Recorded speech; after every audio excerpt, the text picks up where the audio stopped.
आपण आपली ताकद आणि उद्या आपल्याबरोबर येणाऱ्या लोकांची ताकद जर मिसळली तर या शहरामध्ये एकतर्फी निवडणूक होऊन जाईल एवढी तुम्हाला या दृष्टीनं मी सगळ्यांशी माझी बोलणी चालू आहे आणि त्या पद्धतीनं ती लोक आपल्या विचाराला आपल्या याला पाठिंबा देण्याच्या मनस्थितीत आहेत.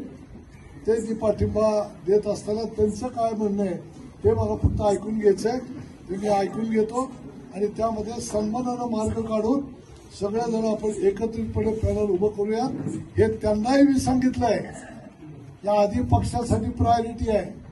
पक्षाने जर आमचं ऐकलं, पक्षाने जर योग्य सन्मान ठेवला तर आम्ही घड्याळावरती आहे. पण पक्षाने जर आम्हाला कोल्लं तर आम्ही सुद्धा पक्षाला कोल्ल्याशिवाय राहणार नाही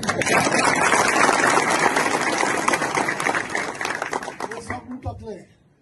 आणि माझा जिल्हाध्यक्षपदाचा राजीनामा हा उद्या मी 17 तारखेला फॉर्म जे शेवटच्या दिवशी भरण्याचा जो दिवस आहे त्या दिवशी त्या दिवशीपर्यंत या सगळ्या गोष्टीची वाट बघून मी या ठिकाणी कारण मी जर पक्षाच्या चिन्हाच्या विरोधात जर काही माझं पॅनल उभं करत असेल तर मला नैतिक अधिकारच नाही की मी त्या पदावरती राहू.